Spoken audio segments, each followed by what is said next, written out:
Last class में हम लोगों ने जो टॉपिक पढ़ा था वो आप लोगों का रिएक्शन क्वेश्चन था। अभी उसके आगे हम लोग कंटिन्यू करते हैं। आज का जो हमारा देखो टॉपिक है वो है ली चार्टिलियर प्रिंसिपल। ली चार्टिलियर प्रिंसिपल को पढ़ने से पहले हमको एक बहुत ही बेसिक सा एग्जाम्पल हम लेते हैं, 2 या 3, और उन एग्जाम्पल के हिसाब से हम समझने की कोशिश करेंगे कि ली चार्टिलियर प्रिंसिपल आखिर किस बला का नाम है।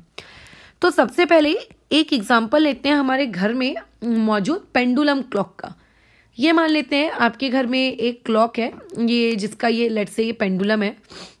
अब ये जो पेंडुलम है बेचारा अभी एकदम स्टेशनरी पोजीशन पे बना हुआ है, तो आप ये कहोगे कि ये इसकी इक्विलिब्रियम पोजीशन है। अब आपने क्या किया, इस पेंडुलम को जाके थोड़ा सा हाथ मार दिया, तो होगा क्या, पेंडुलम जो अपनी मेन पोजीशन पे था वहां से हटकर ये क्या करने लगेगा, सिंपल हार्मोनिक मोशन यानी कि एसएचएम परफॉर्म करेगा।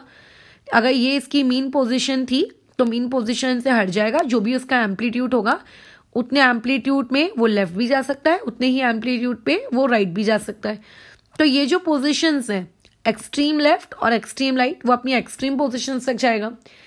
अब ऐसा वो एक सर्टेन टाइम तक करेगा और उसके बाद जब उसका वो सर्टेन टाइम समाप्त हो जाएगा तो ये वापस से अपनी इसी स्टेट ऑफ रेस्ट में आ जाएगा। तो इससे क्या समझ में आता है कि initially pendulum was at rest, when you hit its pendulum, ठीक है, then it started its simple harmonic motion, but after again some interval of time it stop its SHM and comes again to the rest. Again उसने equilibrium achieve कर लिया।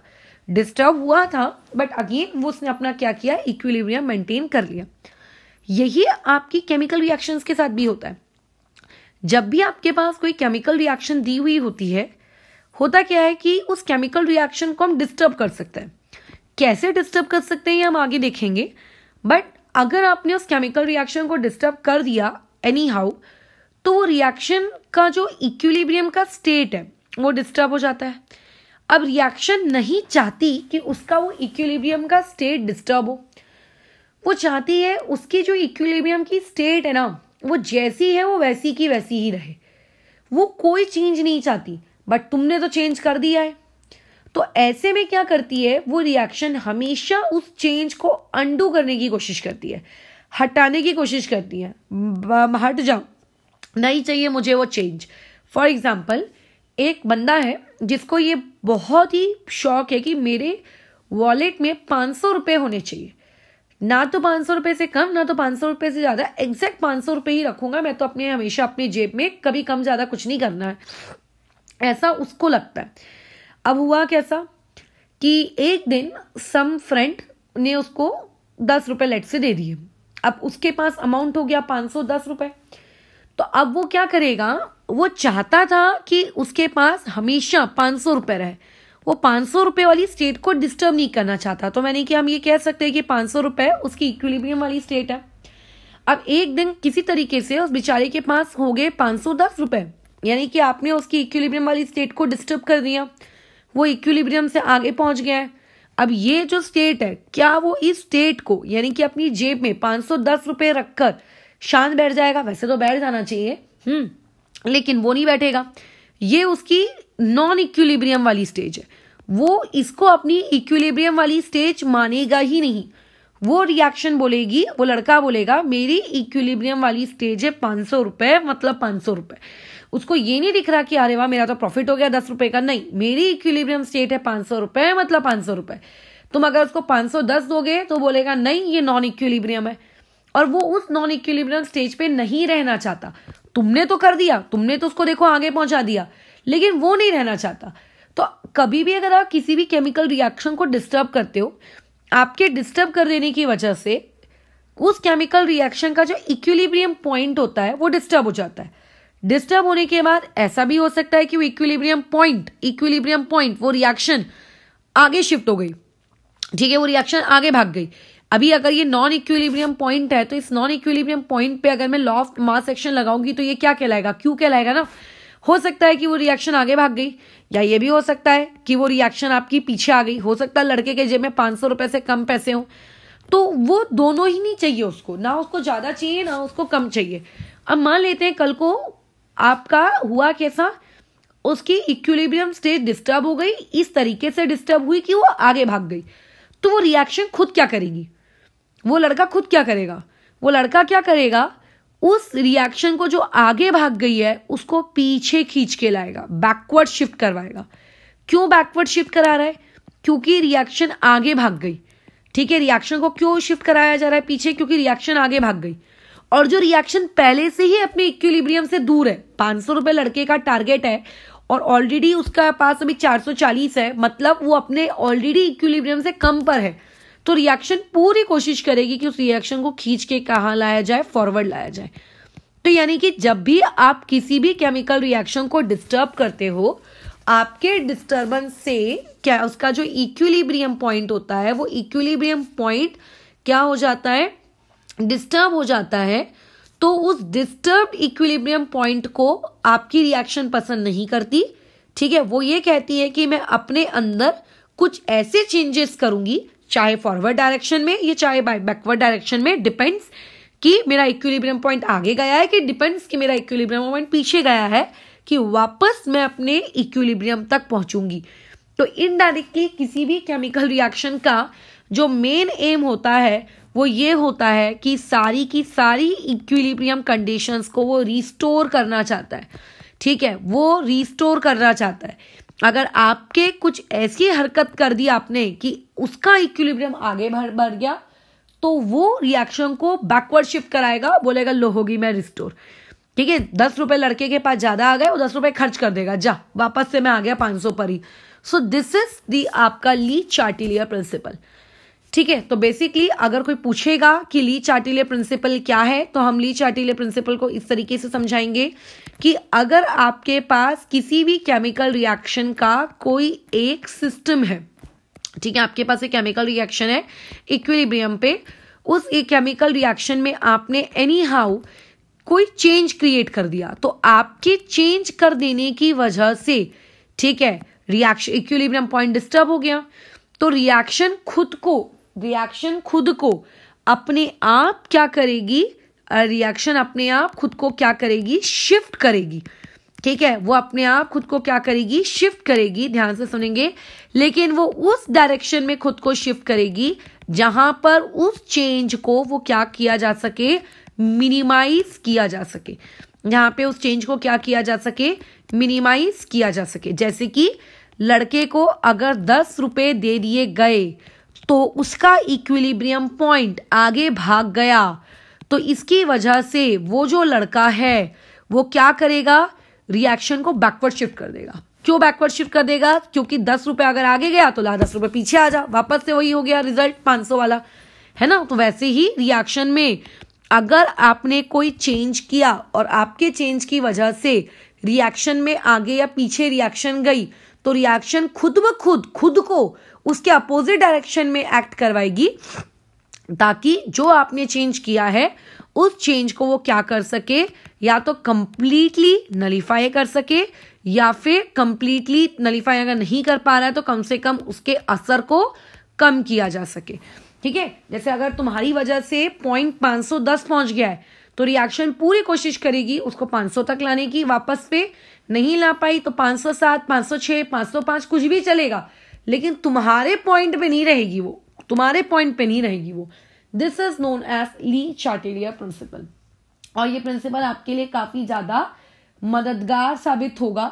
ठीक है, इसको हम लोग बहुत ज्यादा यूज करते हैं इंडस्ट्रियल लेवल पर। अब लेकिन हमको अब ये समझना है कि इस पूरे ली चार्टिलियर प्रिंसिपल में हम जो ये वर्ड का इस्तेमाल कर रहे हैं, if a change is applied, किस चेंज की बात की जा रही है इस पूरी रिएक्शन में, कौन सा चेंज, कैसा चेंज, क्या चेंज किया आपने। तो देखो, ली चार्टिलियर प्रिंसिपल में हम कुछ करते हैं, हम क्या कर सकते हैं, किसी भी केमिकल रिएक्शन में आप क्या कर सकते हो बताओ। आप किसी भी केमिकल रिएक्शन में कुछ काम कर सकते हो, क्या है वो सारे काम। सबसे पहला काम, आपके पास जो रिएक्टेंट है या फिर आपके पास, ठीक है, जो प्रोडक्ट है, उन रिएक्टेंट या उन प्रोडक्ट की कंसंट्रेशन में, या फिर कह सकते हो अमाउंट में, या ये कह सकते हो उनके मोल्स में, आप कुछ चेंजेस ला सकते हो। क्या ला सकते हो, आप कोई चेंजेस ला सकते हो। Change in the concentration of reactant and product. आपके पास जो भी रिएक्टेंट है या जो भी प्रोडक्ट है, आप उसे कम कर दो, आप उसे ज्यादा कर दो, इस तरीके से आप एक चेंज क्रिएट कर सकते हो। ये हो गया हमारा पहला पॉइंट। अगर आपने ऐसा किया तो क्या असर पड़ेगा रिएक्शन पे, वो हम डिस्कस करेंगे। आप ये भी कर सकते हो कि आपके पास जो भी मतलब रिएक्शन है उसमें आप वॉल्यूम में चेंज ले आओ। ठीक है, आप वॉल्यूम को चेंज कर दो। चेंज करने का मतलब आप वॉल्यूम को डिक्रीज कर सकते हो या फिर आप वॉल्यूम को क्या कर सकते हो, इंक्रीज कर सकते हो, इस तरीके से। बराबर। अच्छा, दूसरा आप वहां पे टेम्परेचर को चेंज कर सकते हो। अगर आपने टेम्परेचर चेंज किया, बल्कि ये तो सबसे इंपॉर्टेंट पॉइंट है हमारा टेम्परेचर वाला, बट इसको ऑब्वियसली हम लोग कल डिस्कस करेंगे, इसे अभी डिस्कस नहीं करेंगे। आप टेम्परेचर चेंज कर सकते हो, आप यहाँ पे प्रेशर चेंज कर सकते हो।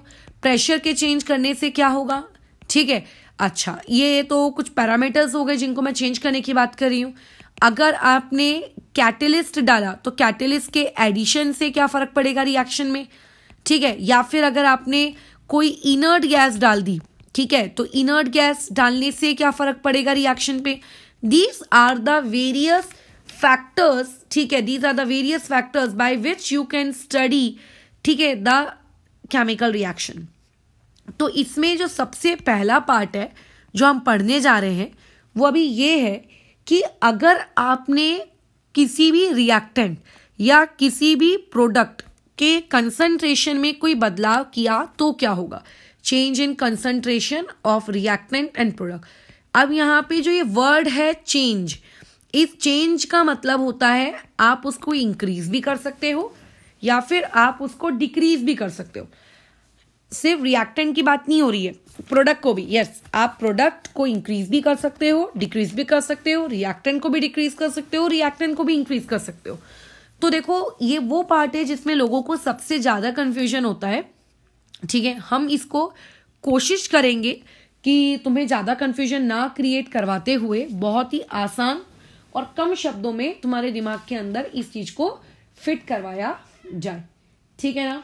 तो बहुत ही सिंपल से कुछ पॉइंट्स हैं, उन सिंपल से पॉइंट्स को हम लोग समझते हैं। सबसे पहले मैं पॉइंट्स बता देती हूँ, कुछ रूल्स बता देते हैं। रूल नंबर वन ये है कि अगर आपके पास कोई भी रिएक्टेंट या कोई भी प्रोडक्ट अगर आपके पास है, ठीक है, रिएक्टेंट या प्रोडक्ट कुछ भी हो सकता है, तो अगर आप उस रिएक्टेंट या उस प्रोडक्ट को ऐड भी कर सकते हो, ठीक है, और ऐड करने के बाद या रिमूव करने के बाद क्या असर पड़ेगा उसके रिगार्डिंग अब हम रूल्स बना रहे हैं, ठीक है। अच्छा, तो अब ऐसे में रूल्स हम लोगों के पास बहुत ही सिंपल, सोबर और सादे से हैं। वो क्या है कि अगर आपके पास कोई रिएक्टेंट है, ठीक है, अगर आपके पास रिएक्टेंट है, रिएक्टेंट की क्वांटिटी जितनी पहले थी, ठीक है, जितनी पहले थी उससे अब आपने उसको इंक्रीज कर लिया। मान लेते हैं पहले रिएक्टेंट के आपके पास 10 मोल्स थे, अब आपने 15 मोल्स कर लिए। अगर आप रिएक्टेंट को इंक्रीज करोगे, ठीक है, अगर आप रिएक्टेंट को क्या करोगे, इंक्रीज करोगे, तो आपके रिएक्टेंट को इंक्रीज कर देने की वजह से जो आपकी रिएक्शन है, ठीक है, जो आपकी रिएक्शन है वो रिएक्शन आप लोगों की फॉरवर्ड डायरेक्शन में मूव करेगी। कैसे मूव करेगी, मेरे बोलने से नहीं, इसका लॉजिकल एक्सप्लेनेशन है, वो भी हम बातचीत करेंगे, बट फिलहाल के लिए याद रखें, रिएक्टेंट की क्वांटिटी अगर आपने इंक्रीज की तो आपकी रिएक्शन फॉरवर्ड डायरेक्शन में क्या करती है, मूव करती है, ठीक है ना। रिएक्शन क्या होगी, फॉरवर्ड डायरेक्शन में मूव करेगी।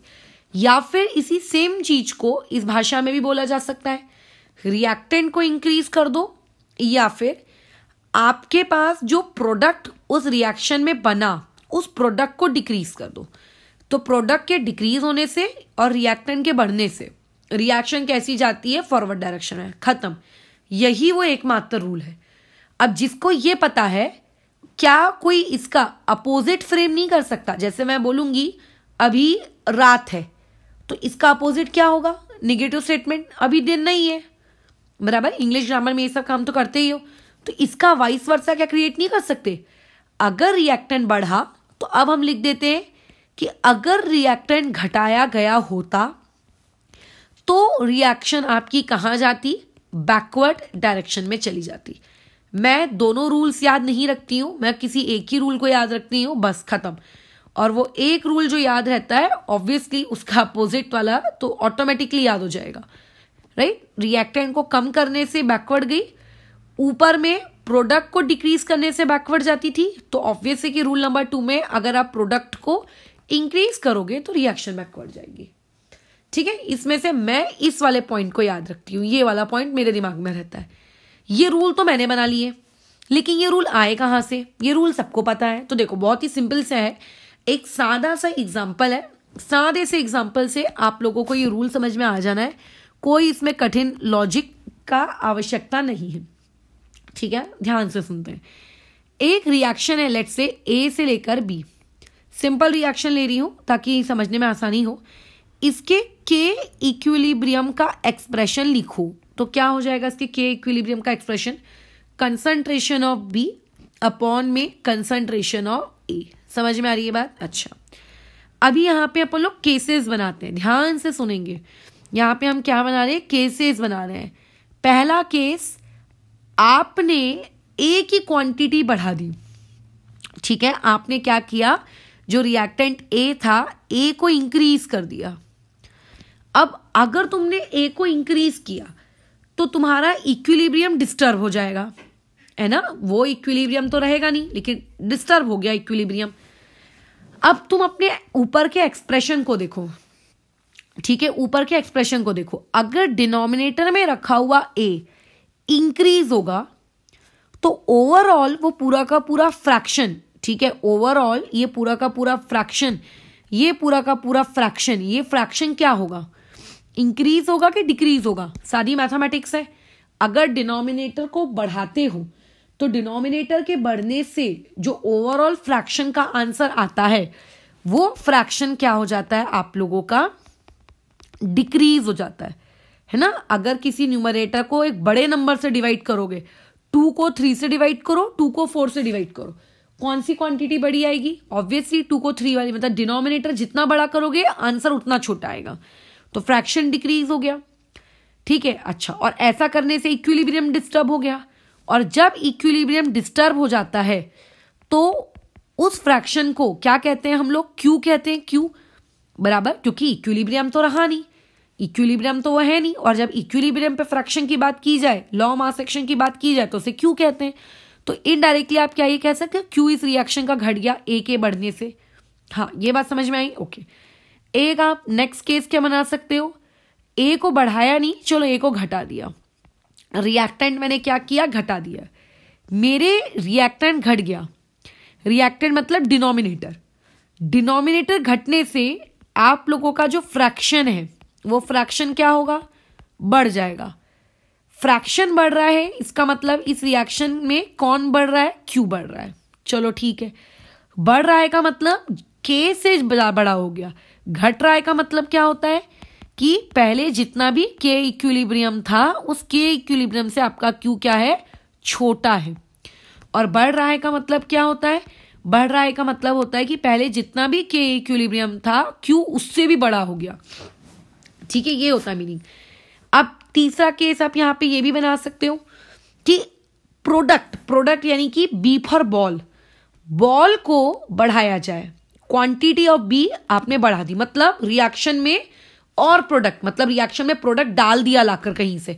ले, कार्बन डाइऑक्साइड बना रहे थे इस रिएक्शन में, ले मैं अपनी तरफ से बाहर से कार्बन डाइऑक्साइड को पकड़ के लाया, कंटेनर खोला, उसके अंदर मैंने कार्बन डाइऑक्साइड डाल दी, मतलब प्रोडक्ट बन भी रहा है और मैंने बाहर से लाके डाल भी दिया। तो रिएक्शन में और प्रोडक्ट डाल देने से क्या फर्क पड़ता है? प्रोडक्ट यानी बी यानी कि न्यूमरेटर, देखो बी आपके कहाँ है? न्यूमरेटर में है। अगर आप न्यूमरेटर को इंक्रीज करोगे तो आपका फ्रैक्शन भी क्या होगा? इंक्रीज होगा। जिनको मेरी ये भाषा नहीं समझ में आ रही है वो इस वीडियो के एंड में जाकर उसको देखें। ठीक है, इस वीडियो के एंड में मैं इस चीज को समझा दूंगी, एक बेसिक मैथमेटिक्स को लेकर, क्लास 2-3 वाली। ठीक है, और उसको समझने के बाद वापस से इस पॉइंट पर आकर इसको फिर से देख लेना। ठीक है, अभी मैं बीच में वो बच्चों वाला काम नहीं कर सकती ना, कुछ लोगों का टाइम वेस्ट हो जाएगा, इसीलिए बाद में उस चीज को हम देख लेना। तुम आखिरी में, अगर मुझे याद रह गया आखिरी तक तो एक बार चेक कर लेना। बी को अगर आप इंक्रीज कर रहे हो तो आपका फ्रैक्शन भी इंक्रीज हो रहा है, फ्रैक्शन इंक्रीज हो रहा है मतलब Q आपका इंक्रीज हो रहा है, Q इंक्रीज हो रहा है मतलब K इक्विलिब्रियम जितना भी था अब उससे क्या हो चुका है, अब आपका Q उससे भी बढ़ गया है। मतलब प्रोडक्ट को अगर रिएक्शन में डालोगे तो Q आप लोगों का बढ़ जाएगा। अच्छा, इसका आप फोर्थ केस क्या बना सकते हो कि प्रोडक्ट को एक काम करो, कम कर दो।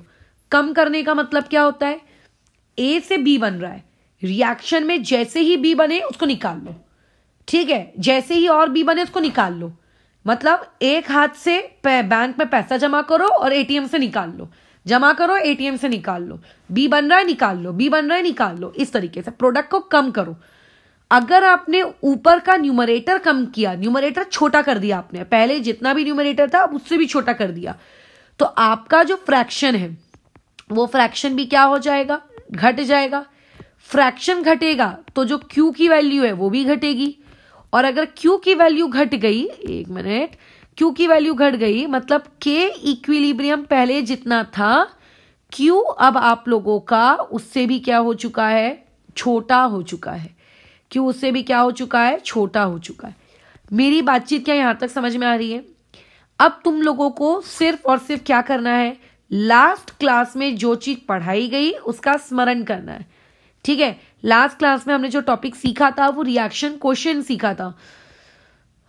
ये देखो, ये रिएक्शन क्वेश्चन हमने सीखा था। यहां पे क्या लिख के दिया था, पढ़ो, कि जब जब Q Kp से बड़ा होता है मतलब इक्विलिब्रियम वाली वैल्यू से, तब तब रिएक्शन बैकवर्ड शिफ्ट होती है।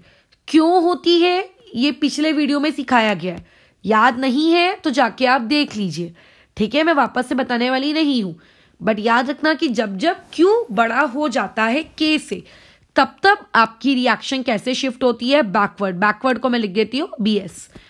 तो यानी कि आपके सेकंड केस में और थर्ड केस में रिएक्शन बैकवर्ड शिफ्ट होगी, और आपके फर्स्ट केस में और आपके फोर्थ केस में रिएक्शन कैसी शिफ्ट होगी, फॉरवर्ड। तो अब तुम्हें नहीं लगता कि ऊपर में जो ये हम लोगों ने रूल बना के रखा था, ये पढ़ो, ये जो ऊपर रूल बनाए हैं ये रूल यही नहीं है, यही तो है ये रूल।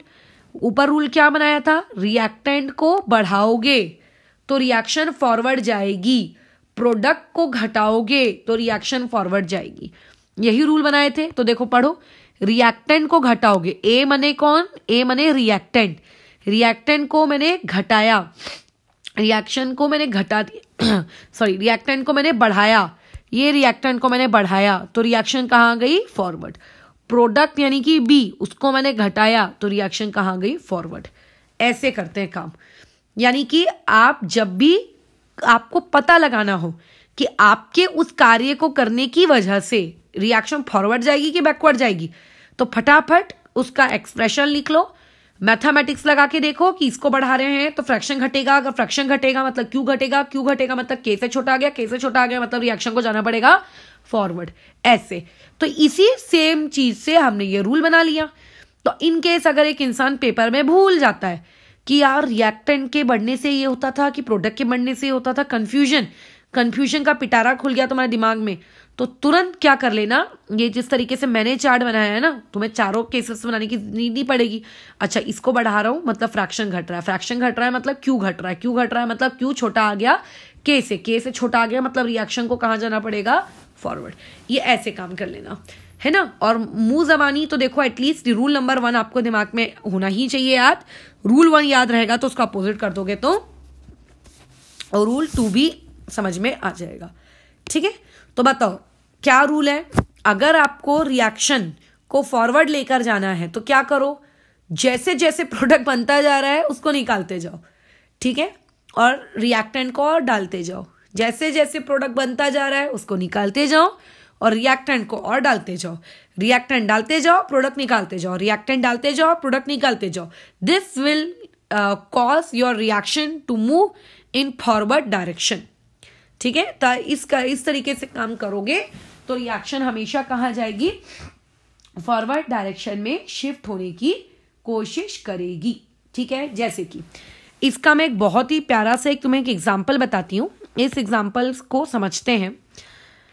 एग्जाम्पल ये है कि आप आपके पास कैल्शियम कार्बोनेट है CaCO3, आप इसका थर्मल डिकम्पोजिशन कर रहे हो जो कि 10 से करते आए हो, CaO प्लस CO2 बनेगा। ठीक है। अच्छा, अब तुम्हारे पास पेपर में ऑप्शन आता है कि आप चाहते हो, ठीक है, आप चाहते हो कि परसेंटेज ईल्ड CaO की इंक्रीज हो। आप एक लेट्स से केमिकल इंजीनियर हो, आपके जहां आपकी जॉब लगी वहां के आपके मालिक ने आपसे पूछा, मैं चाहता हूं कि मेरे जो थर्मल डिकम्पोजिशन जहां जिस अपैरेटस में भी हो रहा होगा, मैं चाहता हूं कि मेरे पास बहुत सारा CaO बने, बहुत सारा। लेकिन बहुत सारा CaO मैं कैसे बनाऊं? मैं नहीं चाहता कि बार बार रिएक्शन को शुरू करूं बंद करूं, फिर शुरू करूं बंद करूं। मैं ऐसा क्या करूं मेरे पास कि CaO बहुत ज्यादा क्वांटिटी में बने, परसेंटेज यील्ड मैं बहुत ज्यादा चाहता हूं। तो मतलब परसेंटेज यील्ड CaO की ज्यादा चाहते हो। अब CaO आप लोगों का कहाँ पे है? CaO आपका प्रोडक्ट में है। प्रोडक्ट का मतलब रिएक्शन कहाँ जानी चाहिए? फॉरवर्ड डायरेक्शन जानी चाहिए।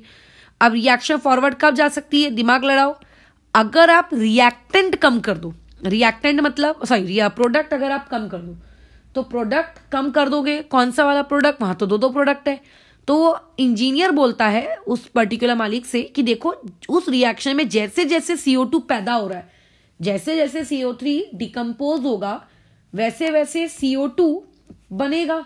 तो आप तुरंत क्या करते जाओ? CO2 को मतलब कॉन्स्टेंटली रिमूव करते जाओ, क्योंकि जैसे जैसे आप रिएक्टेंट को रिमूव करोगे, ठीक है, आप उस पर्टिकुलर कंटेनर में से पाइप्स के थ्रू या एग्जॉस्ट के थ्रू व्हाटएवर, आप उसको CO2 को रिमूव करते जाओ, क्योंकि प्रोडक्ट कम होगा तो रिएक्शन फॉरवर्ड जाएगी। अब उसको कैसे पता? ये रूल से पता कि प्रोडक्ट को कम करने से रिएक्शन फॉरवर्ड जाती है। फिर उसने बोला मालिक ने, नहीं यार मेरे पास ना एग्जॉस्ट नहीं है CO2 को निकालने के लिए, कोई तुम दूसरा तरीका बताओ। तो दूसरा तरीका फिर वो जो है इंजीनियर वो क्या सजेस्ट करेगा? कोई बात नहीं सर, हम रिएक्टेंट बढ़ा देते हैं। ये तो दुनिया में हर कोई पगला बता देगा कि अगर ज्यादा प्रोडक्ट चाहिए तो रिएक्टेंट बढ़ा दो। तो आप एक काम करिए सर, CaCO3 की आप जो क्वांटिटी है वो इंक्रीज कर दीजिए। तो किसी भी रिएक्शन की ईल्ड अगर आपको बढ़ानी है, यानी कि इसका मतलब ये होता है कि रिएक्शन फॉरवर्ड डायरेक्शन में लेके जानी है। तो फॉरवर्ड डायरेक्शन में अगर आपको रिएक्शन लेकर जानी है, तो आपको कंटिन्यूअसली जो भी आपका प्रोडक्ट बन रहा है उस प्रोडक्ट को, अब प्रोडक्ट में भी हमने स्पेसिफिकली CO2 लिया, CaO भी ले सकती हूं मैं, ठीक है, आप फटाफट आपके प्रोडक्ट को हटाते जाओ। आप जितना ज्यादा जल्दी प्रोडक्ट हटाते जाओगे, आपका रिएक्शन उतनी ज्यादा फॉरवर्ड जाती जाएगी। ठीक है। अब आपके उस पर्टिकुलर मालिक ने आपसे इसका रीजन पूछा कि क्यों तुम्हारे ऐसे करने से रिएक्शन फॉरवर्ड क्यों जा रही है, तो आप उसको बता देना कि अगर मैं कभी भी रिएक्टेंट की क्वांटिटी बढ़ाता हूं या फिर अगर मैं प्रोडक्ट की क्वांटिटी घटाता हूं, तो ऐसा करने से होता क्या है कि क्यू मेरा कम हो जाता है, किससे? के से। और अगर क्यू कम हो जाता है के से, तो रिएक्शन हमेशा खुद को कहां लेकर जाती है? फॉरवर्ड डायरेक्शन में शिफ्ट करवाती है। तो बस आप लोगों का होता जाएगा, शिफ्ट होती जाएगी चीजें। तो इससे दो बातें समझ में आ गई। क्या है चेंज इन कंसंट्रेशन का अर्थ? सिमिलरली, बस खत्म। यही सेम चीज तुम्हारी बॉडी में भी होती है, सेम यही चीज तुम्हारी बॉडी में भी होती है। तुम्हें अच्छे से ये बात बायोलॉजी में 10th स्टैंडर्ड तक आपके टीचर्स के द्वारा बताई गई होगी कि आपकी बॉडी के अंदर डिफ्यूजन ऑक्सीजन का नहीं हो सकता।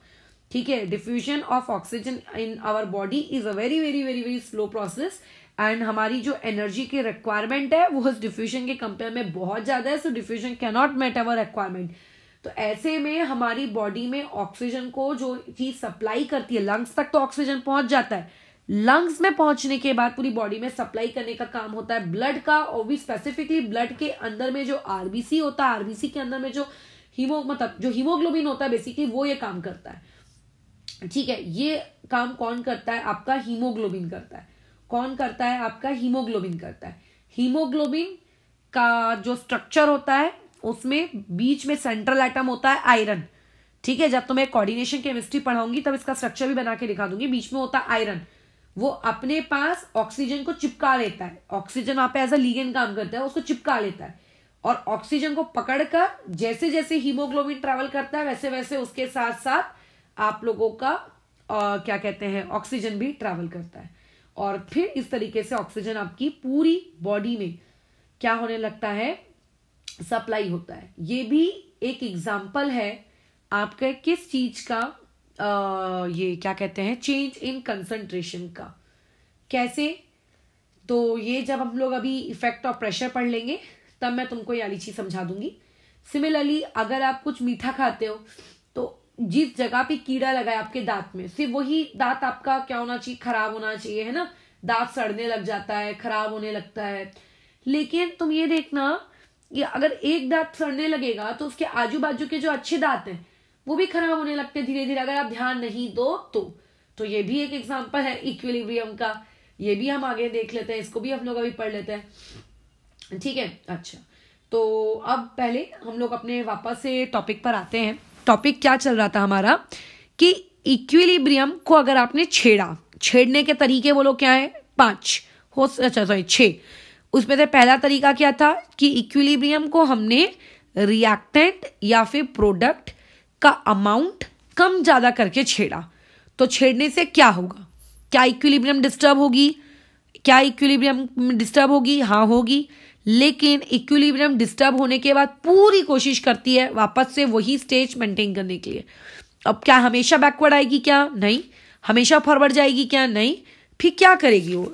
तो ऐसा कभी रट्टा मारना है क्या? कभी रट्टा नहीं मारना। हमेशा क्या करना, चेक कर लेना इस तरीके से। कैसे? ये देखो मैंने एक्सप्रेशन लिखा, कम ज्यादा देखकर चेक कर लेना, रट्टा मत मारना। मेरे को तो समय के साथ साथ वो चीजें याद हो गई हैं, ठीक है, कि अच्छा ऐसा करने से फॉरवर्ड जाती है, ऐसा करने से बैकवर्ड जाती है। लेकिन क्योंकि तुम फर्स्ट टाइम पढ़ रहे हो तो तुम्हें तरीका बता दिया गया है कि मैंने किस तरीके से चेक किया, उसी तरीके से आप भी चेक करें, ठीक है, उसी तरीके से अब आप भी चेक करें। अब हम उसके बाद जो एक सबसे इंपॉर्टेंट और सबसे कंफ्यूजिंग पार्ट पढ़ने जा रहे हैं वो ये है कि जिस तरीके से आप रिएक्टेंट या प्रोडक्ट की कंसंट्रेशन को या फिर क्वांटिटी को कम ज्यादा करके रिएक्शन को फॉरवर्ड बैकवर्ड को आप एक्सप्लेन करते हो, तो क्या रिएक्शन में के इक्विलिब्रियम का वॉल्यूम से भी कोई वास्ता है क्या?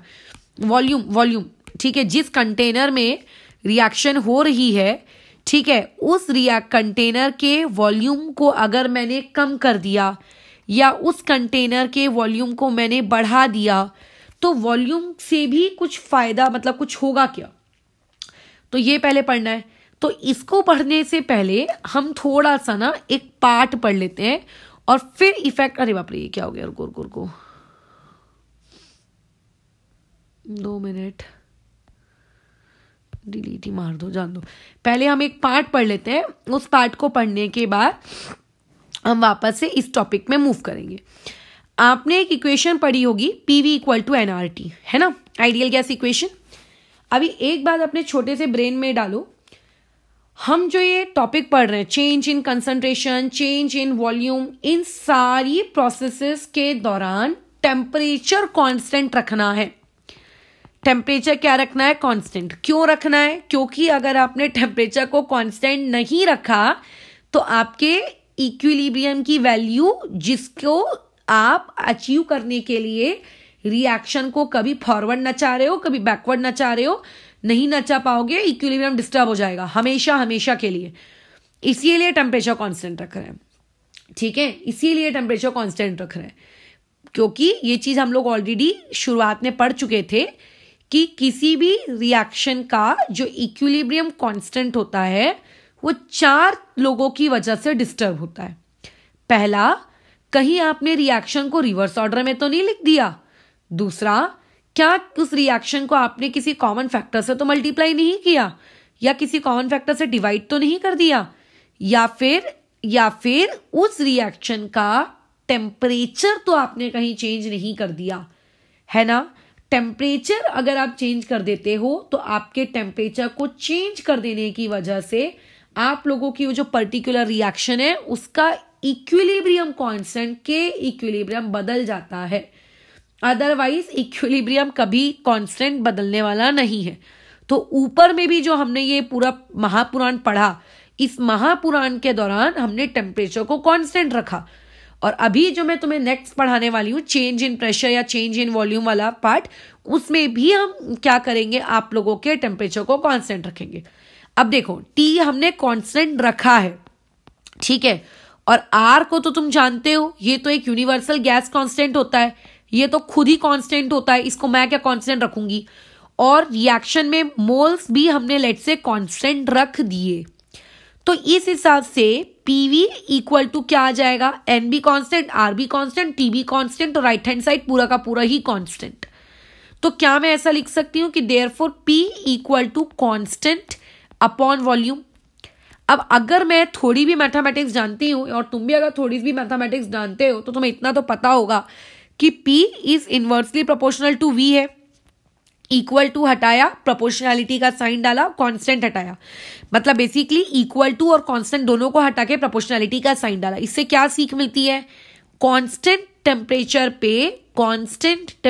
पे प्रेशर और वॉल्यूम एक दूसरे के इनवर्सली प्रोपोर्शनल होते हैं, जिसको आप आगे जाके गैसियस स्टेट वाले चैप्टर में बोयल्स लॉ के नाम से भी आप पढ़ेंगे, ठीक है।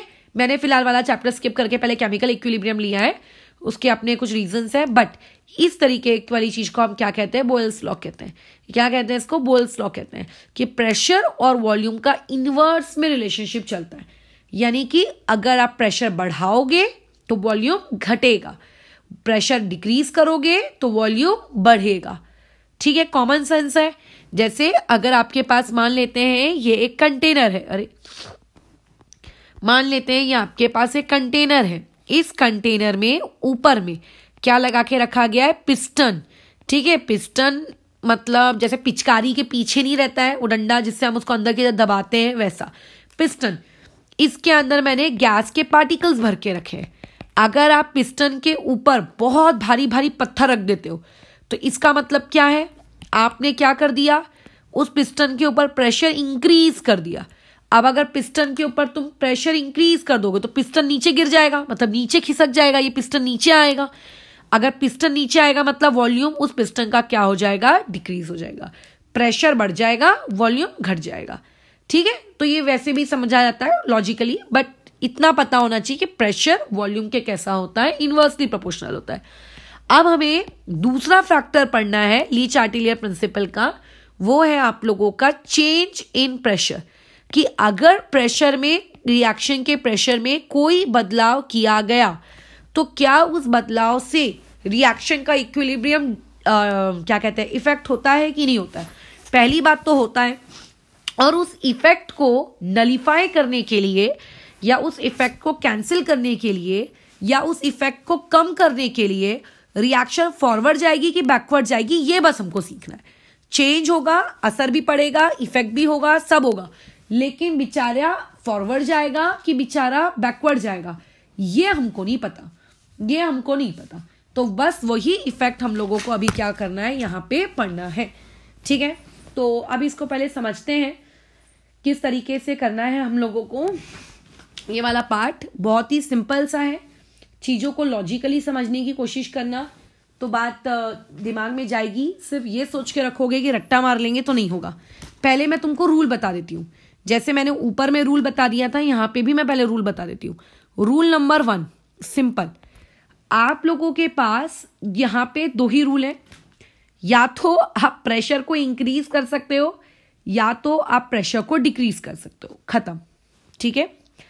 तो अगर आपने प्रेशर को इंक्रीज किया, अगर आपने प्रेशर को इंक्रीज किया तो ऐसा कुछ रटना नहीं है कि रिएक्शन आप लोगों की हमेशा बैकवर्ड होगी कि हमेशा फॉरवर्ड होगी, ऐसा नहीं रटना, ठीक है, ऐसा बिल्कुल मत रखना उसको। फिर कैसे याद करेंगे कि प्रेशर के इंक्रीज और प्रेशर के डिक्रीज से क्या फर्क पड़ेगा।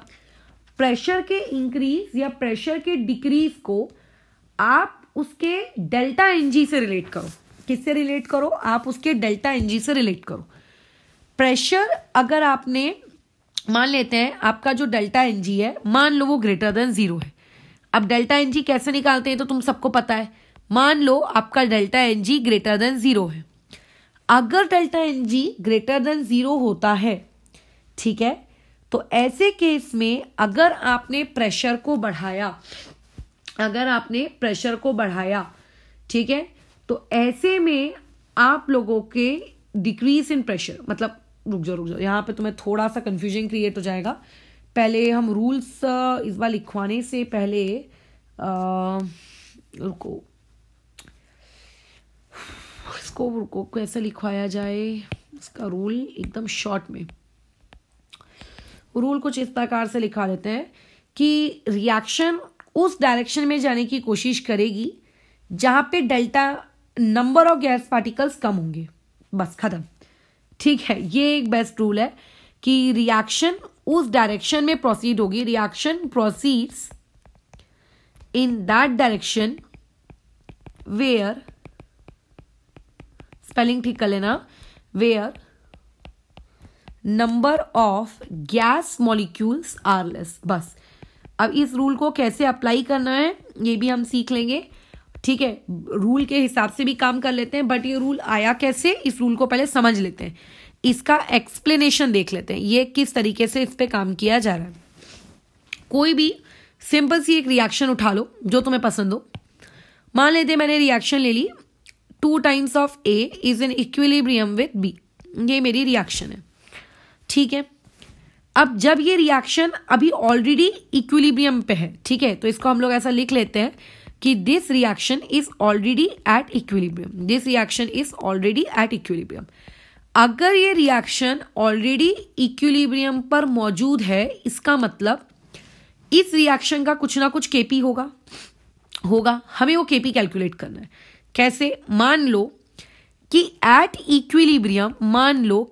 इक्विलिब्रियम आपके पास जो A है, A उसका प्रेशर है 2 atm और जो आपके पास B है उसका प्रेशर है 4 atm। तो ऐसे में आप इसका तुरंत केपी कैलकुलेट करो। केपी क्या होगा? प्रेशर ऑफ B, मतलब अपॉन में प्रेशर ऑफ A और ये उसका square, partial pressure of A और पार्शियल प्रेशर ऑफ B का स्क्वायर। कितना हो जाएगा? 4 डिवाइड बाय 2 का स्क्वायर 4, यानी कि इक्वल टू 1। ठीक है, इक्वल टू 1। अब हुआ क्या, मैंने यहां पर कुछ गड़बड़ी कर दी। गड़बड़ी का मतलब मैंने क्या किया, इस रिएक्शन में प्रेशर को डिक्रीज कर दिया।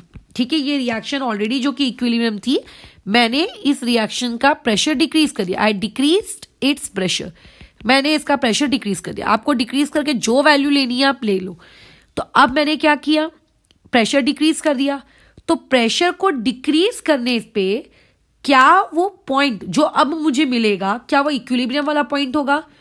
Obviously not. अब वो पॉइंट इक्विलिब्रियम वाला पॉइंट नहीं होगा। तो अब मैं कहां पर हूं? नॉन इक्विलिब्रियम सिचुएशन पे हूं। नॉन इक्विलिब्रियम वाली सिचुएशन पे मान लेते हैं मेरे A का प्रेशर मैंने डिक्रीज करके 1 atm कर दिया, और मान लेते हैं जो आप लोगों का क्या कहते हैं, कहां गया, 4 atm था, मान लेते हैं उसको हमने कितना कर दिया, 2 atm कर दिया। तो अब बताइए क्या इसके केपी में कोई चेंज आएगा? सबसे बड़ा सवाल, सबसे डेंजर पॉइंट, केपी में कोई चेंज आएगा? कई लोग बोलेंगे हाँ केपी में चेंज आएगा। तो याद करो स्टार्टिंग के दिन जब हमने इक्विलिब्रियम चैप्टर को पढ़ना शुरू किया था, उस वक्त बताया था कि इक्विलिब्रियम कांस्टेंट को कॉन्सेंट्रेशन, प्रेशर, वॉल्यूम जैसी चीजों से कोई फर्क नहीं पड़ता। केपी पहले भी 1 था, केपी अभी भी 1 रहेगा। तुम बोलोगे नहीं केपी 1 नहीं है। अरे गधो, वो केपी नहीं है। अब जो तुम निकाल रहे हो वो नॉन इक्विलिब्रियम है, और नॉन इक्विलिब्रियम पे उसको के नहीं, उसको क्या कहते हैं, क्यू। यानी कि अब जो तुम कैलकुलेट करोगे ना 2/1 का स्क्वायर, वो तुम्हारा क्यू है, यानी कि ये तुम्हारा क्यू है। ठीक है, तो देखो प्रेशर को डिक्रीज करने से क्यू क्या हो गया, घट गया। क्यू क्या हो गया, बढ़ गया। किसके कंपेयर में बढ़ गया? केपी के कंपेयर में बढ़ गया। यानी कि आई कैन राइट इट, मैं ऐसा लिख सकती हूं कि अगर इफ प्रेशर को डिक्रीज किया जाए तो देन क्या होता है, देन आप लोगों का क्यू बढ़ जाता है। किसके कंपेयर में? के कंपेयर में। और लास्ट क्लास में हमने जहां पे रिएक्शन क्वेश्चन के प्रवचन पढ़े थे, वहां पे हमने ये चीज सीखी थी कि जब जब क्यू बढ़ जाता है तो बढ़ जाने के बाद वो क्यू खुद को बताओ क्या करता है, कौन से डायरेक्शन में शिफ्ट करता है? बैकवर्ड डायरेक्शन में। कहां पे शिफ्ट करता है? बैकवर्ड डायरेक्शन में।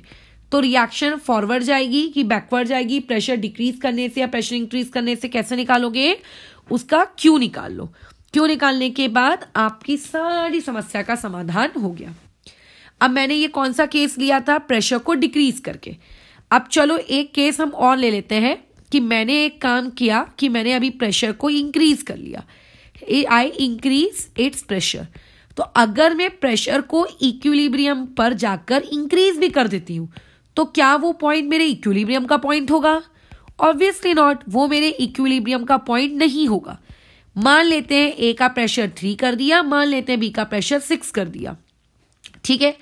क्या केपी में कोई चेंज आएगा? नहीं, केपी स्टिल आपका 1 का 1 ही रहेगा। क्या क्यू बदलेगा? ऑब्वियस है, क्यू तो बदलेगा ही।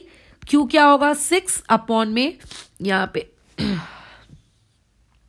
3 का स्क्वायर, 6/9 आएगा, जो कि ऑब्वियसली लेस देन 1 वाली ही क्वांटिटी है ना। तुम पॉइंट में आंसर निकाल लो, बट मुझे तो पता है ना कि 1 से कम है। तो अब अगर मैं यहां पे देखूं तो मेरा क्यू मेरे के से छोटा आ रहा है, और जब जब मेरा क्यू के से छोटा आएगा तो मैं क्या कह सकती हूं कि रिएक्शन खुद को कौन से डायरेक्शन में शिफ्ट करने की कोशिश करेगी? फॉरवर्ड शिफ्ट करने की कोशिश करेगी। सो आई कैन से दैट कि अगर मैंने प्रेशर बढ़ाया तो प्रेशर बढ़ा लेने से मेरा क्या हो जाता है? क्यू के से छोटा हो जाता है, और देयरफॉर रिएक्शन कहाँ शिफ्ट होती है? फॉरवर्ड शिफ्ट होती है। बराबर है। ये मैंने निकाला, प्रेशर आपने बढ़ाया तो रिएक्शन कहाँ जाएगी? फॉरवर्ड। प्रेशर आपने घटाया तो रिएक्शन कहाँ जाएगी? Backward. These are my golden rules. ये हो गए मेरे रूल्स जो मैंने डिराइव किए, है ना। अब पेपर के वक्त आप खुद भी अपने रूल डिराइव कर सकते हो, बट अगर पेपर के वक्त वैल्यूज ही नहीं दी गई इस रूल को डिराइव करने के लिए, तब क्या करोगे? तुम बोलोगे हम याद रखेंगे। बिल्कुल रख सकते हो, उसमें याद नहीं मतलब कोई बड़ी बात नहीं है। बट एक बहुत ही सिंपल सा फंडामेंटल रूल है प्रेशर को लेकर, वो है ये वाला। अब इस रूल को अगर एक बंदा या बंदी याद रखता है तो उसको ये सब सोचने की ही जरूरत नहीं कि प्रेशर बढ़ रहा है, प्रेशर घट रहा है, प्रेशर बढ़ रहा है, प्रेशर घट रहा है। वो सब बकवास सोचनी नहीं है, कचड़ा है वो सब। क्या बोल रहा है वो?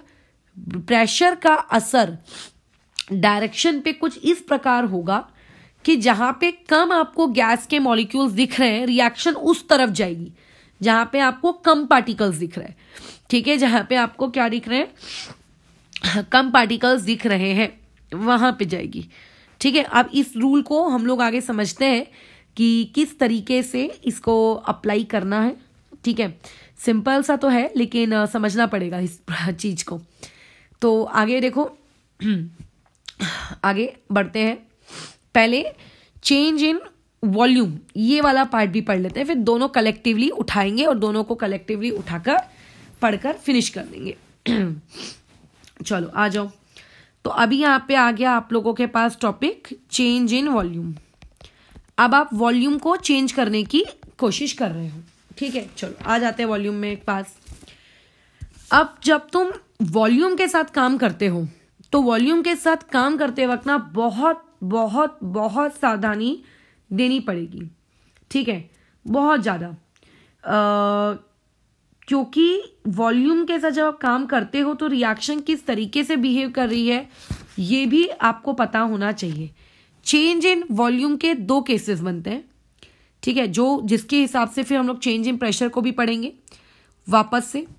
पहला केस बनता है यदि रिएक्शन का डेल्टा NG 0 आ गया, आप उस रिएक्शन के लिए चेंज इन वॉल्यूम पढ़ रहे हो, या फिर आप उस रिएक्शन के लिए पढ़ रहे हो जहां पे डेल्टा NG 0 के बराबर नहीं है, ठीक है। ये 2 रहता है।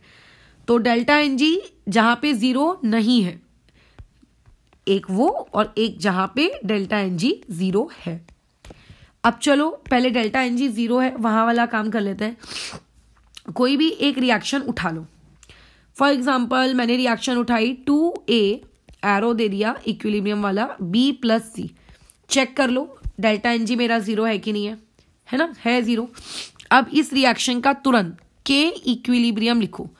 K इक्विलिब्रियम क्या होगा? Concentration of B, concentration of C upon में कंसंट्रेशन ऑफ A का स्क्वायर। ये इक्विलिब्रियम पे मैंने लिख दिया। अब यहाँ पे तुम्हारा मूड हुआ कि चलो एक काम करते हैं, अपन वॉल्यूम इंक्रीज कर देते हैं।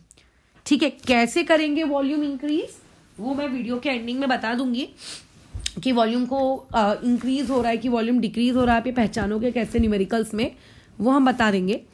लेकिन हर जगह टेम्परेचर कांस्टेंट है, ये बात का ध्यान रखना। ठीक है, टेम्परेचर कांस्टेंट रखना पड़ रहा है। अब मान लेते तुमने वॉल्यूम इंक्रीज कर दिया, तो वॉल्यूम इंक्रीज का क्या फर्क पड़ता है वो पहले तो आपको चेक करना है। तो सबसे पहले ये देखें, इस एक्सप्रेशन को अगर मैं लिखना चाहूं तो मैं कैसे लिखूंगी? मैं ऐसे लिखूंगी के equilibrium equals to moles of B divided by volume into moles of C divided by volume upon में moles of A by volume का होल स्क्वायर बराबर है। हाँ, क्या इस चीज को ऐसा लिखा जा सकता है? Moles of B into moles of C upon moles of A का स्क्वायर, क्योंकि वॉल्यूम तो सब कट गए। तो इस एक्सप्रेशन को देखकर क्या तुम्हें ऐसा नहीं लगता कि मेरे राइट हैंड साइड में कोई भी वॉल्यूम वाली क्वांटिटी नहीं आई? दिख रहा है ना? यानी कि क्या मैं ये लिख सकती हूं कि मेरा के इक्विलिब्रियम में वॉल्यूम है ही नहीं, वो इंडिपेंडेंट हो चुका है वॉल्यूम के। वो वॉल्यूम के इंडिपेंडेंट कब हुआ? जब डेल्टा एन जी जीरो है ना? व्हेन डेल्टा एन जी कितना है आपका? जीरो है। और जो चीज वॉल्यूम पे डिपेंड ही नहीं करती, ठीक है, जो चीज वॉल्यूम पे डिपेंड ही नहीं करती, ऐसे केस में आप उसका वॉल्यूम बढ़ाओ कि आप उसका वॉल्यूम घटाओ, क्या उसको कोई फर्क पड़ेगा? उसको कोई फर्क पड़ने वाला नहीं है। ठीक है, तो आप चाहे वॉल्यूम घटाओ या वॉल्यूम आप बढ़ाओ, उसको कोई फर्क नहीं पड़ता। ठीक है, उसको कोई फर्क नहीं पड़ता। सो therefore the rule is when delta ng, अच्छा ये गलत लिख दिया, हाँ, when delta ng equal to 0, तो ऐसे में अगर आप वॉल्यूम बढ़ाने का सोच रहे हैं, नो चेंज, ना तो फॉरवर्ड जाएगी ना तो बैकवर्ड जाएगी। अगर आप वॉल्यूम घटाने का सोच रहे हो तो उसमें भी क्या होगा? कोई चेंज नहीं होगा, ना तो वो फॉरवर्ड जाएगी ना तो वो बैकवर्ड जाएगी। समझ गए कि डेल्टा एनजी पे क्या होता है? डेल्टा एनजी पे क्या होता है? क्या ये बात भेजे में गई? बस। अब आते हैं हम लोग हमारे सेकेंड केस में। सेकेंड केस क्या है? अगर डेल्टा एनजी जीरो नहीं हुआ तो, अब डेल्टा एनजी यदि जीरो नहीं होता है तो अगेन यहां पे दो केसेस बनते हैं। हो सकता है आपका delta n g less than zero हो, या हो सकता है आपका delta n g greater than zero हो। अगेन यहाँ पे दो केसेस बन जाते हैं तुम लोगों के पास, बराबर। अच्छा चलो ठीक है, कोई भी एक रिएक्शन उठा लेते हैं, रैंडम रिएक्शन ले लेते हैं, कोई भी एक एग्जांपल कंसिडर करते हैं। हमारे पास एक एक्सप्रेशन है, उस एक्सप्रेशन में मैंने ऐसा आपको एक एग्जांपल लिख दिया, ए यहाँ पे लिख देते हैं 2 टाइम्स ऑफ ए इक्विलिब्रियम में है 4 टाइम्स ऑफ बी प्लस सी के साथ। ये रिएक्शन है। अब इस रिएक्शन में आपको delta N G greater than zero है, लेस देन जीरो है, वो सब भी फिलहाल आपने भेजा मत चलाओ। फिलहाल आपको ये रिएक्शन एक मैंने दी हुई है। इस रिएक्शन में आपको बोला जाएगा कि आपको वॉल्यूम क्या करना है? इंक्रीज करना है, ठीक है, या फिर आपको वॉल्यूम इसमें क्या करना है? डिक्रीज करना है। तो क्या फर्क पड़ता है ये आपको स्टडी करना है। चलो देख लेते हैं। पहले तो इस रिएक्शन का के इक्विलिब्रियम लिख दो। के इक्विलिब्रियम बताओ क्या होगा? Concentration of C, concentration of B, उसकी पावर में 4 अपॉन में कंसंट्रेशन ऑफ ए और उसके ऊपर स्क्वायर। मोल्स के टर्म्स में लिख दो, क्या हो जाएगा? मोल्स ऑफ सी अपॉन में volume, moles of B upon में वॉल्यूम की पावर में 4, ठीक है, मोल्स ऑफ ए अपॉन में वॉल्यूम ऊपर में स्क्वायर।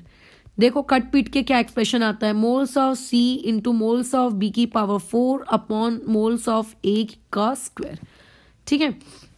अच्छा, v की पावर 5 वहां क्रिएट होगा, नीचे में यहाँ पे आएगा 1 अपॉन वी क्यूब, यहाँ पे ये आएगा।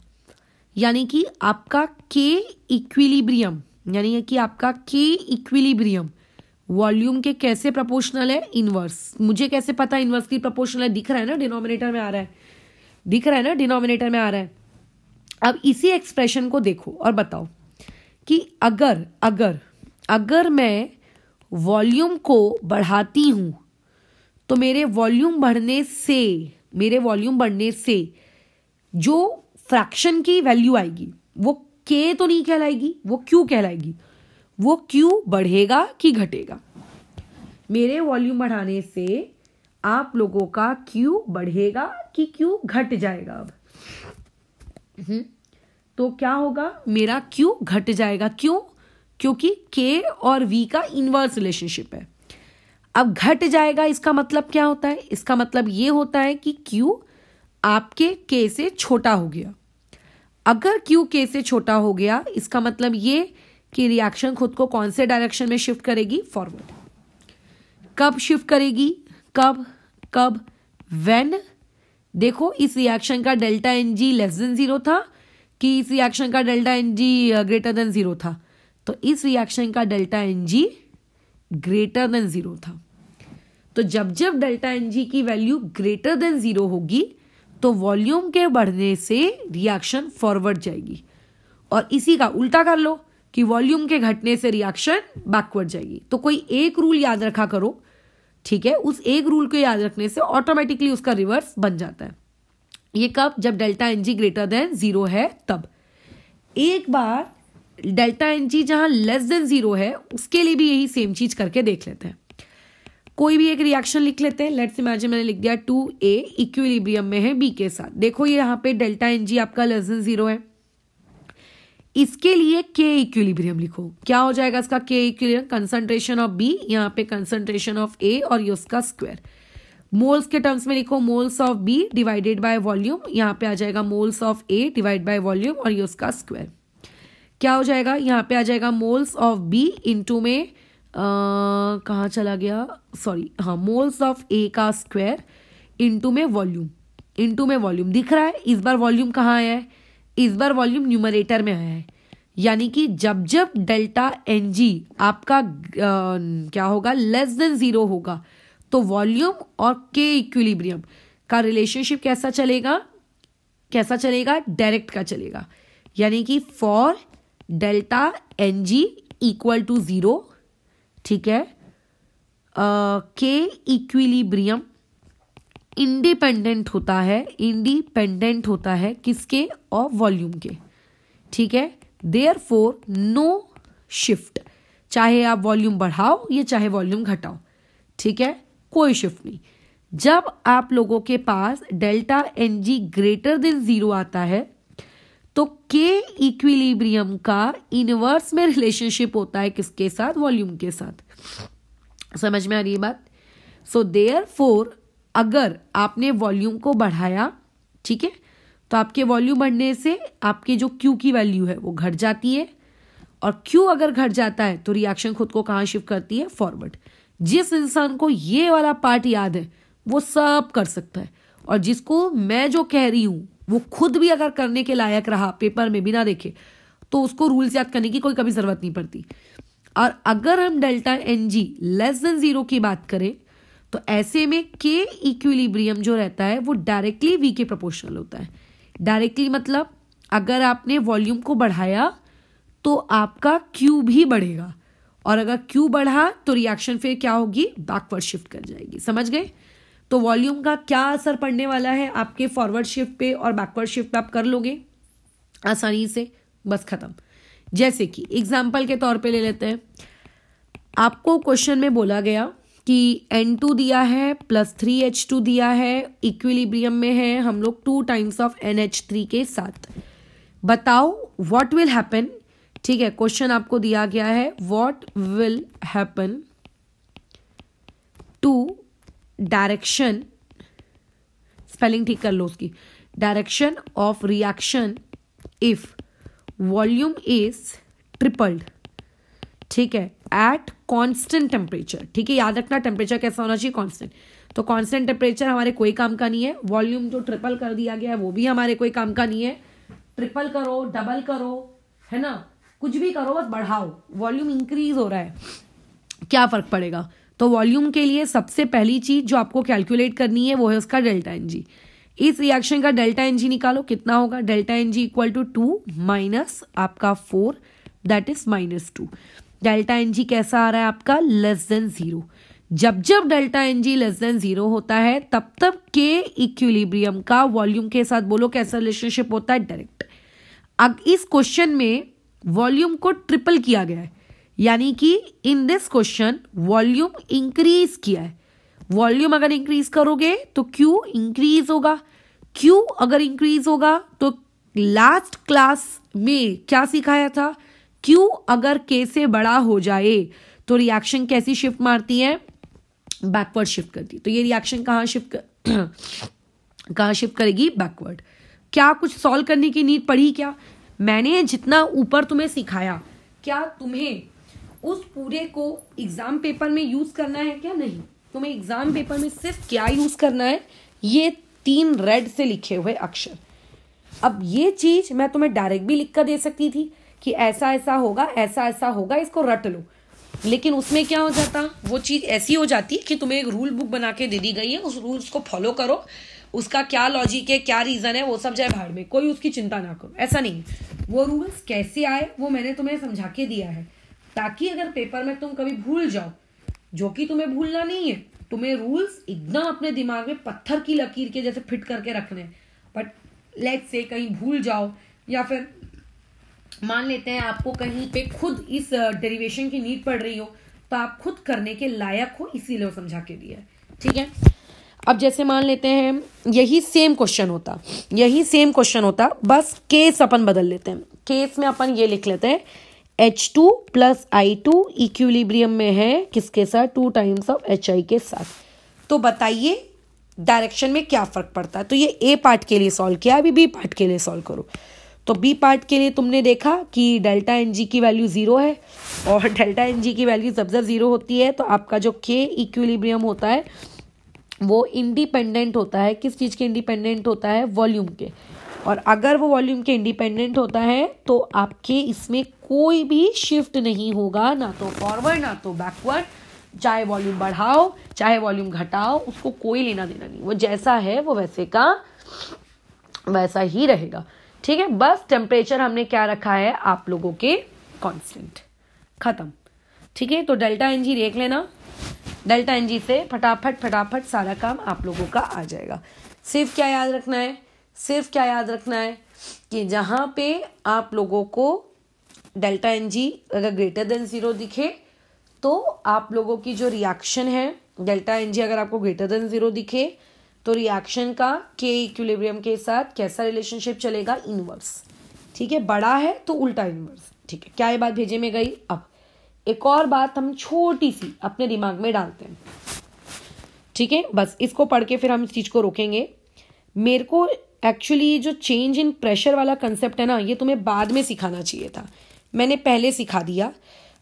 इस चेंज इन प्रेशर वाले कंसेप्ट को ना तुम थोड़ा काट ही दो, जितना भी ऊपर मैंने नोट्स कॉपी में लिखवाया है उसको पूरा काट दो। ठीक है, पूरा काट देना, उसको लिखना मत बिल्कुल भी। ठीक है, अभी मैं यहाँ पे चेंज इन प्रेशर तुम्हें फिर से एक बार शॉर्ट में बता देती हूँ, ये ज़्यादा आसान रहेगा तुम्हारे लिए। क्या तुमको प्रेशर और वॉल्यूम के बीच का रिलेशनशिप पता है?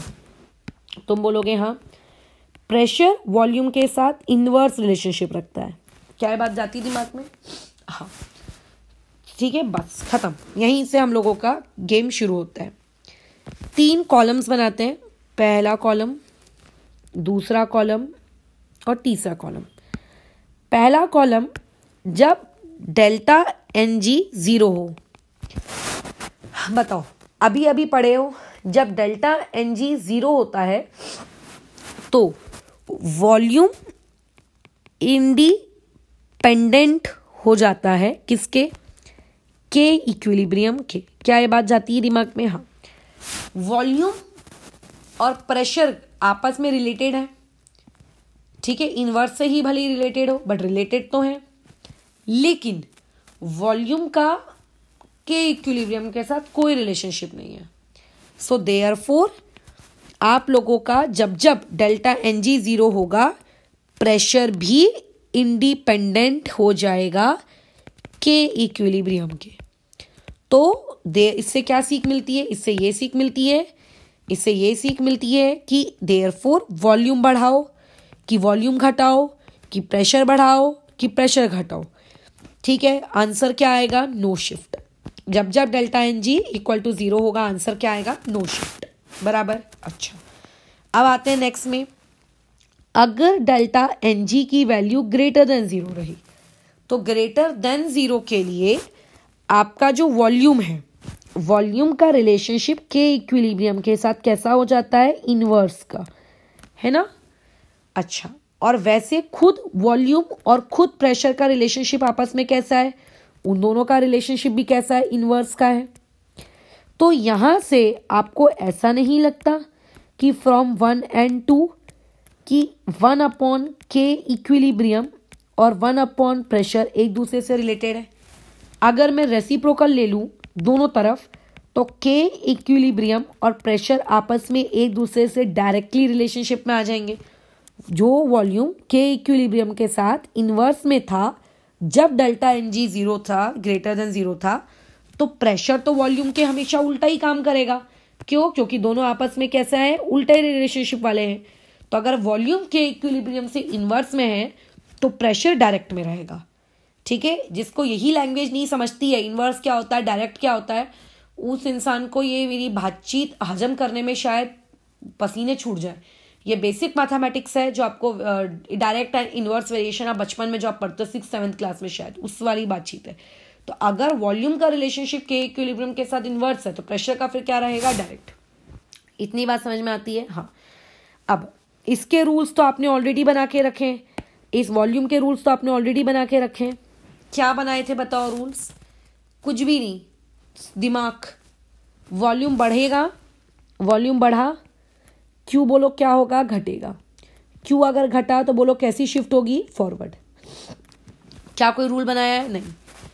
क्या वॉल्यूम घटेगा तो बोलो क्यू क्या होगा, बढ़ेगा। क्यू बढ़ गया तो शिफ्ट कैसी होगी, बैकवर्ड। खत्म। अब बताओ, यहां रूल बनाने की जरूरत है, नहीं, दिमाग। प्रेशर बढ़ा, प्रेशर बढ़ने से क्यू क्या होगा, बढ़ेगा कि घटेगा, बढ़ेगा। बढ़ेगा तो क्या होगा, बैकवर्ड की फॉरवर्ड, बैकवर्ड। ऐसे यहाँ पे बोलो प्रेशर घटा दिया तो क्यू भी क्या होगा, घटेगा। क्यू अगर घटेगा तो शिफ्ट कैसा होगा, फॉरवर्ड।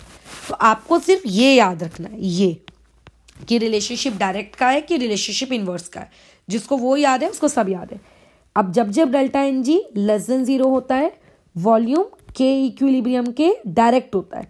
तो अगर वॉल्यूम डायरेक्टली है तो प्रेशर जरूर कैसा रहा होगा, प्रेशर इनवर्स में रहा होगा। ठीक है, बस खत्म, ये हो गया हमारा काम खत्म। तो इससे पहले मैंने तुम्हें जो जो प्रेशर के लिए समझाया था, एक बार हम चेक कर लेते हैं क्या मेरी समझाई हुई बातचीत गलत तो नहीं थी। चेक करो उसको, क्या बताया था देख लेते हैं पहले। क्या सिखाए थे आपको, यहाँ पढ़िए। अगर प्रेशर को डिक्रीज करोगे तो शिफ्ट कैसा होगा, बैकवर्ड। ठीक है, ये मैंने लिखवाया था। किस रिएक्शन के लिए लिखवाया था, जब डेल्टा एन जी मेरा लेस देन 0 था। देखो इस केस में मेरा delta N g less than 0 था। डेल्टा एन जी जब लेस देन 0 होता है तो प्रेशर डिक्रीज करने से रिएक्शन कहाँ गई थी मेरी, बैकवर्ड गई थी। Delta N g less than 0 वाले केस में आ जाओ। इस केस में मैंने प्रेशर को डिक्रीज किया, प्रेशर को डिक्रीज किया। प्रेशर को डिक्रीज करने से बोलो मेरा क्यू क्या होगा, इंक्रीज होगा। और क्यू अगर इंक्रीज होगा तो रिएक्शन कैसी आएगी, बैकवर्ड आएगी। वही तो सेम चीज़ थी, बट ऊपर जो बताया था मुझे नहीं लगता कि उसकी कोई यूज़ है, वो मैंने यार फालतू बता दिया तुम लोगों को। अगर एक इंसान को वॉल्यूम वाला कंसेप्ट समझ में आ गया है तो उसको प्रेशर वाले कंसेप्ट के लिए अपना भेजा फ्राई करने की ज़रूरत नहीं है। वो क्या करेगा, जैसा जैसा वॉल्यूम कर रहा है प्रेशर उसका क्या करेगा, अपोजिट काम करेगा। बस इतना याद रख लो। तो इस तरीके से यही ली चार्टेलियर प्रिंसिपल है। एक बार फिर से रिवाइज कर लेते हैं, ली चार्टेलियर प्रिंसिपल क्या है, फिर इस चीज को भी ओवर करेंगे। बाकी के जो 3 इफेक्ट्स हैं हम कल पढ़ेंगे। पहला इफेक्ट था change in concentration. Change in concentration में बहुत ही प्यार से आपको मैंने बताया है, रूल नंबर 1 ही याद रखना, रूल नंबर 2 उसका उल्टा है। रिएक्टेंट इंक्रीज करो या फिर प्रोडक्ट को डिक्रीज करो। बोलो रिएक्शन कहाँ जाएगी, फॉरवर्ड शिफ्ट होगी। खत्म। रूल नंबर 2, ऊपर से उल्टा छाप दो, रिएक्टेंट को डिक्रीज कर दो, प्रोडक्ट को इंक्रीज कर दो, बोलो रिएक्शन कहाँ जाएगी, बैकवर्ड शिफ्ट होगी। ठीक है, ये चेंज इन कंसंट्रेशन। अच्छा, और उसके बाद चेंज इन प्रेशर और चेंज इन वॉल्यूम, इन दोनों के लिए कोई अलग से रूल बनाने की आपको ज़रूरत नहीं है। ठीक है, change in pressure in change in volume के लिए अलग से रूल बनाने की ज़रूरत नहीं है, मात्र आपको 3 कॉलम्स बनाने हैं, ख़त्म। अगर डेल्टा एन जी 0 हुआ तो सीधा सीधा लिख देना नो शिफ्ट, चाहे वॉल्यूम बढ़े वॉल्यूम घटे, चाहे प्रेशर बढ़े चाहे प्रेशर घटे, कोई फर्क नहीं पड़ता। अगर delta N G greater than 0 हुआ तो, और एक बार अगर delta N g less than 0 हुआ तो। यहाँ पे थोड़ा सा याद रखना पड़ेगा कि डेल्टा एन जी जब ग्रेटर देन 0 होता है तो वॉल्यूम का के साथ इन्वर्स चलता है, अगर वॉल्यूम का इन्वर्स चलता है तो प्रेशर का डायरेक्ट चलता होगा, और डेल्टा एन जी जब लेस देन 0 होता है तो वॉल्यूम का डायरेक्ट चलता है के साथ, और प्रेशर का ऑब्वियस है फिर इन्वर्स रहा होगा, खत्म। जिसको ये रिलेशनशिप याद है वो खुद सबको डिराइव कर लेगा। कैसे? मैंने बोला वॉल्यूम बढ़ा, तो अगर आप V को बढ़ाओगे तो K उसके साथ कैसा रिलेशनशिप फॉलो कर रहा है, इनवर्स का, मतलब उसका उल्टा बिहेव करेगा। तो वॉल्यूम बढ़ाने से Q क्या हो जाएगा, घट जाएगा। Q घटने से बताओ लास्ट लेक्चर के हिसाब से रिएक्शन कैसी जाएगी, फॉरवर्ड, खत्म। ये आपके 2 रूल्स थे, इसमें कोई ऐसा नहीं दिमाग खराब करने लायक। ठीक है, बस डायरेक्ट और इनवर्स होता क्या है ये तुम लोगों को समझ में आना चाहिए। अब कल जो हम लोग टॉपिक पढ़ेंगे वो ये पढ़ेंगे कि अगर आपने इनर्ट गैस को इक्विलिब्रियम पे ऐड किया तो आपके इनर्ट गैस को ऐड करने से क्या फ़र्क पड़ता है, और अगर आपने कैटलिस्ट ऐड किया तो कैटलिस्ट को ऐड करने से क्या फ़र्क पड़ता है। ठीक है, ये 2 चीज़ें हमको पढ़नी है। अब इसमें एक टॉपिक और रह जाएगा कि अगर टेम्परेचर को आप वेरी करोगे तो टेम्परेचर का इक्विलिब्रियम में क्या रोल है। तो पहले हम लोग एक टॉपिक पढ़ेंगे थर्मोडायनेमिक्स ऑफ इक्विलिब्रियम, मतलब थर्मोडायनेमिक्स एंड इक्विलिब्रियम, और उस टॉपिक को पढ़ लेने के बाद हम लोग वापस से ये वाला इफेक्ट ऑफ टेम्परेचर पे आ जाएंगे। ठीक है, ये हमारा उसमें पूरा गोल गोल गोल गोल हमारी कहानी रहने वाली है। ठीक है, तो कल का टॉपिक रहेगा इफेक्ट ऑफ इनर्ट गैस और इफेक्ट ऑफ आप लोगों का कैटलिस्ट, और कुछ एक आधी एग्जाम्पल्स इस ली चार्टिलियर प्रिंसिपल से रिलेटेड, खत्म। ठीक है, अच्छा, और एक और चीज़ मैं का एक क्वेश्चन करा देती हूँ ताकि तुम्हें थोड़ा बहुत आइडिया हो कि कैसे काम करना है। एक रिएक्शन दी हुई है 4HCl + O2, फिर यहाँ पे आया है 2H2O + 2 टाइम्स ऑफ Cl2। आपको इसका क्या करना है, प्रिडिक्ट द शिफ्ट आपको करना है। कुछ केसेस बना के दिए जा रहे हैं। पहला, अगर आपने यहाँ पर जो भी इसका टोटल प्रेशर है, अगर आपने उस टोटल प्रेशर को डिक्रीज किया तो, और दूसरा अगर आपने O2 की जो कंसंट्रेशन है अगर उसको इंक्रीज किया तो, खत्म। बताओ क्या होगा इसका आंसर। तो सबसे पहले O2 की कंसंट्रेशन पे बात कर लेते हैं आंसर। ठीक है, O2 आपका कौन है, उस रिएक्शन में रिएक्टेंट है, और जब जब आप रिएक्टेंट को इंक्रीज करते हो, बताओ रिएक्शन कहाँ जाती है, रिएक्शन कहाँ जाती है, फॉरवर्ड डायरेक्शन में। तो इस बी वाले के लिए आंसर क्या होगा, फॉरवर्ड शिफ्ट, खत्म। ठीक है, अच्छा, टोटल प्रेशर की बात करते हैं, बट प्रेशर के लिए बात करने से पहले बहुत ज़रूरी होता है डेल्टा एन जी निकाल लेना। तो डेल्टा एन जी निकालो, उस क्वेश्चन का क्या होगा, 224 मतलब लेस देन 0 आ रहा है। डेल्टा एन जी उस क्वेश्चन के लिए क्या आ रहा है, लेस देन 0। ठीक है, तो लेस देन 0 आ रहा है। जब जब delta N g less than 0 आता है, वॉल्यूम का और के का डायरेक्ट रिलेशनशिप होता है, तो इस वजह से प्रेशर का और के का कैसा रिलेशनशिप हो जाएगा, इनवर्स। ठीक है, इस क्वेश्चन में प्रेशर को डिक्रीज करने की बातचीत हो रही है, तो देयरफॉर अगर मैं प्रेशर को डिक्रीज करूंगी तो जो मेरा Q है, Q यानी कि नॉन इक्विलिब्रियम स्टेट पे K, तो बताओ प्रेशर और K का इनवर्स रिलेशनशिप है, यानी कि प्रेशर बढ़ेगा तो K घटेगा। तो P को अगर आप घटा रहे तो Q क्या होगा, बढ़ेगा, और अगर Q बढ़ रहा है तो रिएक्शन को कौन सा शिफ्ट मानना पड़ेगा, बैकवर्ड शिफ्ट।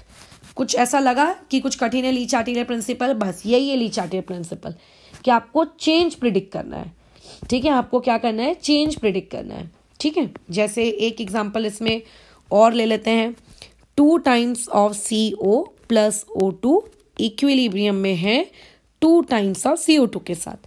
अब अगेन आपको प्रेडिक्ट करना है डायरेक्शन। खत्म। केसेस में बता देती हूँ, अगर आप O2 को ऐड करोगे तब आपको बताना है, अगर आप CO2 को रिमूव करोगे तो आपको बताना है, और अगर आप वॉल्यूम इंक्रीज करोगे तो आपको बताना है, और डी अगर आप O एंड CO2 मतलब O2 एंड CO2 अगर दोनों को ऐड करोगे तो क्या होगा, ये आपको बताना है। सिंपल है। O2 इस क्वेश्चन का क्या है? O2 इस क्वेश्चन का रिएक्टेंट है। अगर रिएक्टेंट को ऐड किया जाए तो ऐड करने से रिएक्शन कहाँ शिफ्ट होती है? फॉरवर्ड डायरेक्शन में शिफ्ट होती है ना? तो इस वाले का आंसर आएगा FS। CO2 इस क्वेश्चन का क्या है? CO2 इस क्वेश्चन का प्रोडक्ट है। ली चार्टिलिया प्रिंसिपल कहता है जब आप प्रोडक्ट को कम करोगे, हटाओगे, डिक्रीज करोगे तो रिएक्शन बोलो कहाँ शिफ्ट होगी? रिएक्शन कहाँ शिफ्ट होगी? रिएक्शन आप लोगों की फॉरवर्ड शिफ्ट होगी। तो इसका आंसर भी आएगा फॉरवर्ड शिफ्ट, है ना? अच्छा, वॉल्यूम इंक्रीज करना है। वॉल्यूम या प्रेशर के लिए सबसे पहले डेल्टा NG निकालें सवाल का। तो इस सवाल के लिए डेल्टा NG की वैल्यू है 2 - 3 यानी कि -1 यानी कि <0 है ना? और अगर डेल्टा NG आपका <0 होता है तो वॉल्यूम का के साथ कैसा रिलेशनशिप चलता है? डायरेक्ट। अगर आपने वॉल्यूम बढ़ाया तो Q बढ़ेगा। Q अगर बढ़ गया इसका मतलब क्या हुआ? इसका मतलब ये हुआ कि Q आपके K से ज़्यादा हो गया, और Q अगर K से ज़्यादा हो गया तो रिएक्शन को कैसा शिफ्ट लेना पड़ जाएगा? Backward shift. तो यानी कि यहाँ पे आएगा आंसर बैकवर्ड शिफ्ट। ठीक है। अच्छा, अब इसका डी पार्ट बड़ा ही मज़ेदार है। O2 को और CO2 को दोनों को ऐड करने को बोल रहा है। तो देखो, O2 को जब आप ऐड करोगे तो इस O2 के एडिशन की वजह से रिएक्शन फॉरवर्ड में शिफ्ट मारेगी। Case A already been discussed. CO2 को अगर रिमूव करते तो रिएक्शन फॉरवर्ड जाती, बट यहाँ तो बाबा CO2 को भी ऐड करने को बोल रहा है ना? CO2 को भी ऐड करने को बोल रहा है। तो ऐसे में तो ये जो रिएक्शन है ये तो बैकवर्ड शिफ्ट जाएगी। मतलब एक कंडीशन कह रही है कि फॉरवर्ड जाना चाहिए और एक कंडीशन ये कह रही है कि आपको बैकवर्ड जाना चाहिए। अब डोमिनेटिंग कौन होगा? डोमिनेटिंग कौन होगा वो आपको डिसाइड करना है। तो अब यहाँ पर ये तुम सोच के रखोगे, ये तुम्हारे लिए है। यहाँ पे मैं एक वर्ड लिख देती हूँ, इक्विमोलर अमाउंट। ठीक है, इक्विमोलर अमाउंट। कल हम इस पे डिस्कशन ज़रूर करेंगे, बट ये आज तुम्हारे सोचने के लिए है कि इस पे अब तुम क्या डिसाइड करो। एक बोल रहा है फॉरवर्ड, एक बोल रहा है बैकवर्ड। अब बीच में फंस गए तुम, अब तुम डिसाइड करना। ठीक है, बस खत्म। कल हम लोग इसके आगे का पार्ट पढ़ेंगे। अगर इनर्ट गैस को ऐड किया तो क्या होगा, और कैटलिस्ट का इफेक्ट क्या होगा, और टेम्परेचर का इफेक्ट क्या होगा। कल ये 3 चीज़ें हम पढ़ाई करेंगे, और कल ली चार्टिलिया प्रिंसिपल के एग्जाम्पल्स करेंगे, ये 4 चीज़ें। और परसों के दिन हम लोग केमिकल इक्विलिब्रियम और थर्मोडायनेमिक्स, ये दोनों एक दूसरे से किस तरीके से रिलेटेड है वो परसों नरसों यानी कि फ्राइडे सैटरडे यही काम चलेगा। और मंडे को हम लोग साइमल्टेनियस इक्विलिब्रिया नामक बला क्या होती है वो पढ़कर बाय नेक्स्ट वेडनेसडे ये टॉपिक को ख़त्म कर देंगे। So this chapter is now finished. ठीक है, बाय नेक्स्ट मंडे।